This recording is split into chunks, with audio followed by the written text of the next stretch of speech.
This series of videos is called the 3 for 3 of your child's IEP.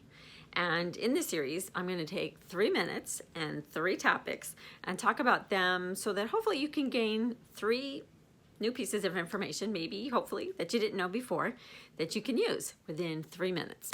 So number 1, I'm going to talk about the dates. So there's dates on your child's IEP. So if you never noticed them before, look usually at the first page of your child's IEP. First date that you see there is the IEP annual due date. So that's the date that your IEP is due to be rewritten or addressed. So by that date for the next year, okay?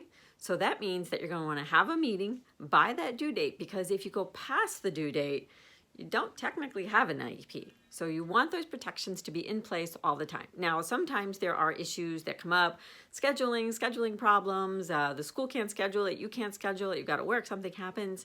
And so you can go a little bit past the date, but try to get it done by the due date. So that usually means that you, as the parent, needs to stay on top of that a little bit. Sometimes schools just get busy, things slip by. You don't want that to happen. You want to catch it like right by the due date. The other date, so number 2, is the reevaluation due date. So every 3 years, your team, including yourself at your child's school, needs to look at the evaluation process. Do we want to reevaluate? Does your child need another evaluation? You have the right as a parent to request an evaluation. So the school, you might come together and the school might say, no, we're good. We don't really need to evaluate. We know the eligibility works for him or her. We don't really have any concerns. We think that we're rocking and rolling and things are really good. You can agree with that. If you don't agree with it, then you need to say, I don't think so.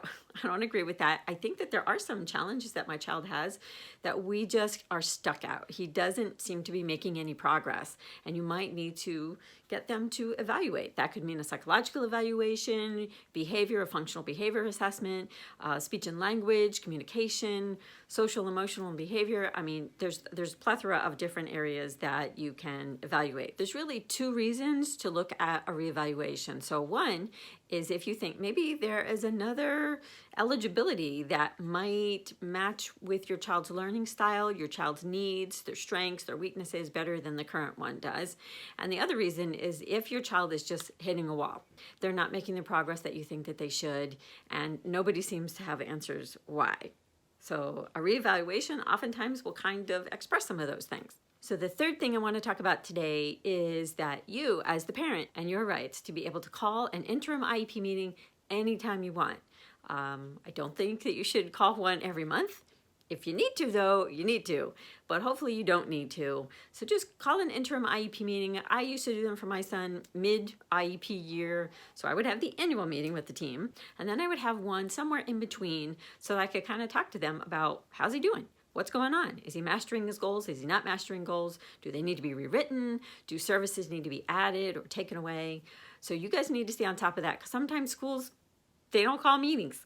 They figure they have one a year, they don't need to call another one. So the 3 things today are the dates of the annual IEP, the dates for the reevaluation plan, and then third is you can call an interim anytime you want.